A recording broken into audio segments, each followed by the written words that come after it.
আপনি বললেন যে মূর্তি পূজা করা ইসলামের সবচেয়ে বড় পাপ এবং আল্লাহ মূর্তি পূজাকে এ কারণে ক্ষমা করবেন না। ইসলাম ছাড়া অন্য ধর্মের পরিবারে জন্মগ্রহণ করা মানুষের কি হবে? উদাহরণস্বরূপ ভারত, এখানে অধিকাংশ মানুষ হিন্দু এবং সারা জীবনেও তারা ইসলাম সম্পর্কে নাও জানতে পারে অথবা কেউ তাদেরকে এ ব্যাপারে নাও শেখাতে পারে। এসব মানুষের দোষ কি? তারা কি কখনো জান্নাতে যাবে না? আল্লাহ কি এই মানুষদের জান্নাতে প্রবেশ করতে দেবেন না? তাদের দোষ কি যদি জন্মের পর থেকে তাদেরকে যা শেখানো হচ্ছে তা বিশ্বাস করে? তাদের উপর কি আল্লাহর কোনো দয়া নেই? আপনাকে ধন্যবাদ। বোন, খুব ভালো প্রশ্ন করেছেন, খুবই যৌক্তিক প্রশ্ন। অমুসলিম পরিবারে জন্মগ্রহণ করে মানুষদের ব্যাপার কি, আর তাদের পিতামাতা মূর্তি পূজা করছে, তো দোষটা কার? আল্লাহ কেন তাদের শাস্তি দেবেন? খুবই ভালো প্রশ্ন। এই কারণে আমাদের প্রিয় নবী মুহাম্মদ সাল্লাল্লাহু আলাইহি ওয়াসাল্লাম বলেছেন, প্রতিটা শিশু দিনুল ফিতরের উপর জন্মগ্রহণ করে, প্রতিটি শিশু মুসলিম হিসেবে জন্মগ্রহণ করে, হোক তার জন্ম ইহুদির পরিবারে, খ্রিস্টান পরিবারে, হিন্দু পরিবারে অথবা মুসলিম পরিবারে, সে মুসলিম হয়ে জন্ম নেয়। আগে আমি বলেছি, মুসলিমের সংজ্ঞা হচ্ছে যে ব্যক্তি নিজের ইচ্ছাকে আল্লাহর কাছে সমর্পণ করে। তাই প্রত্যেকটা শিশু জন্মের সময় তার ইচ্ছাকে আল্লাহর কাছে সমর্পণ করে, পরে প্রভাবিত হয় বয়োজ্যেষ্ঠদের দ্বারা, পিতামাতার দ্বারা, শিক্ষকদের দ্বারা, তারপর মূর্তি পূজা শুরু করে, অগ্নি পূজা শুরু করে, ভ্রান্ত পথে চলে যায়। এ কারণে যখনই কোনো অমুসলিম ইসলাম গ্রহণ করে, তখন তার জন্য সঠিক শব্দটা হচ্ছে রিভার্ট, কনভার্ট না। কনভার্ট মানে এক ধর্মবিশ্বাস থেকে অন্য ধর্মবিশ্বাসে যাওয়া। রিভার্ট মানে কেউ সঠিক পথে ছিল, ভ্রান্ত পথে গিয়েছিল, আবার সঠিক পথে ফিরে এসেছে। তাই যথার্থ শব্দটা হচ্ছে রিভার্ট। আপনার প্রশ্নের দিকে আসি, যদি কোনো শিশু অমুসলিম পরিবারে জন্ম নেয়, আল্লাহ কিভাবে তাকে শাস্তি দিতে পারেন? এই কারণে কোনো শিশু অমুসলিম পরিবারের জন্ম নিয়ে বালেগ হওয়ার আগে যদি সে মারা যায়, সে জান্নাতে যাবে ইনশাআল্লাহ। কেন? কারণ প্রত্যেক শিশুই তার ইচ্ছাকে আল্লাহর কাছে সমর্পণ করে। সে মুসলিম, তার হিন্দু অথবা খ্রিস্টান যে কোনো নাম হতে পারে, জন, রাম, এতে কোনো সমস্যা নেই।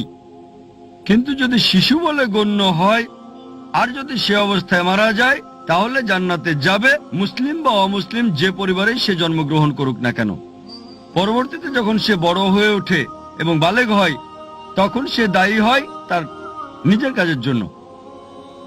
এ কারণে যদি কোনো শিশু অপরাধ করে, কোর্টে তাকে ছাড় দেয়, তবে যখন বালেগ হয় সে বলতে পারে না যে বাবা শিখিয়েছে তাই আমি এখন চুরি করছি। যদি বড় হয়ে 22 বছর বয়সে চুরি করার পরে পুলিশ তাকে ধরে, সে বলতে পারে না আমার বাবা শিখিয়েছে তাই আমি চুরি করছি। বিচারক কি তাকে ছেড়ে দেবে?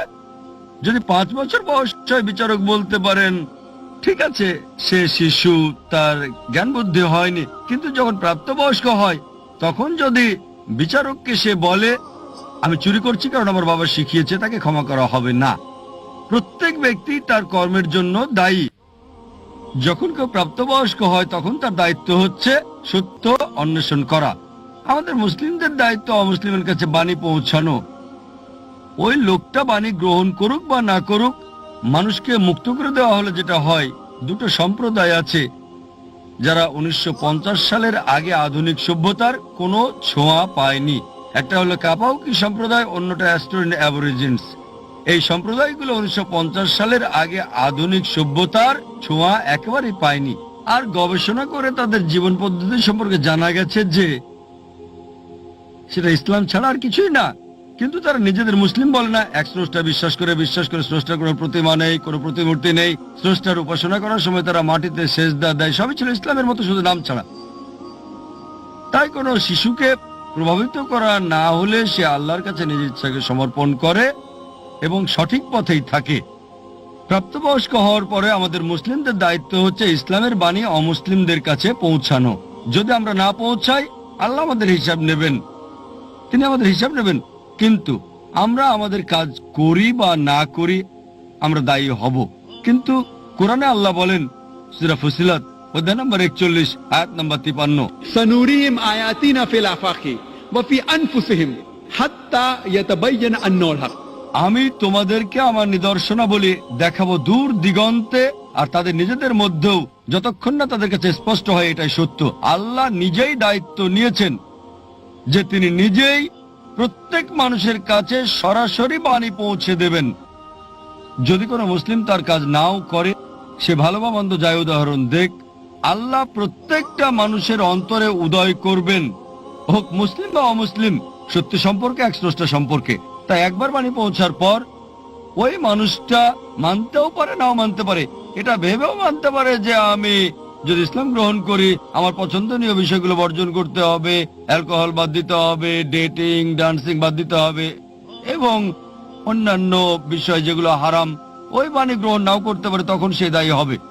একইভাবে বাবা যদি ভুল কিছু শেখায়, চুরি করা, এটা বোঝা আপনার দায়িত্ব যে চুরি করা হারাম, এটা পাপ, এটা ভুল কাজ।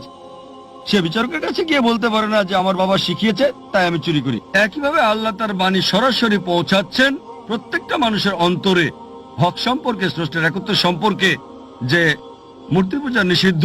তবুও যদি সে ক্ষান্ত না হয় তখন সেটাই হবে বিচার দিবসে। এ কারণে আল্লাহ বলেন কোন অমুসলিমই আল্লাহর বিচার সম্পর্কে আপত্তি করবে না, কারণ অঙ্গ প্রত্যঙ্গ আপনার সম্পর্কে সাক্ষী দেবে, আপনার চোখ হাত আপনার ব্যাপারে কথা বলবে। তাই বিচার দিবসে এমনকি যদিও ওই মানুষকে জাহান্নামে দেওয়া হয় তবুও তারা আল্লাহ সুবহানাহু ওয়া তাআলার বিচার সম্পর্কে আপত্তি করবে না। তারা বলবে দয়া করে আমাদের আরেকটা সুযোগ দিন। আল্লাহ বলবেন আর সময় নেই, দুনিয়াতে তোমাদের অনেক সুযোগ দেওয়া হয়েছিল আর এখানে একবারই বাঁচবে। তাই বিচার দিবসে কোনো মানুষই, কোনো অমুসলিমই যদি তাকে জাহান্নামে দেওয়া হয় তবুও সে আল্লাহর বিচার সম্পর্কে আপত্তি করবে না, সে শুধুই বলবে দয়া করে ক্ষমা করেন, কিন্তু সেটা হবে না। এই পৃথিবীতে যা আছে, আল্লাহ বলেন সূরা মুলক অধ্যায় নম্বর 67 আয়াত নম্বর 2, এই পৃথিবী আখিরাতের জন্য পরীক্ষা, আশা করি উত্তরটা পেয়েছেন।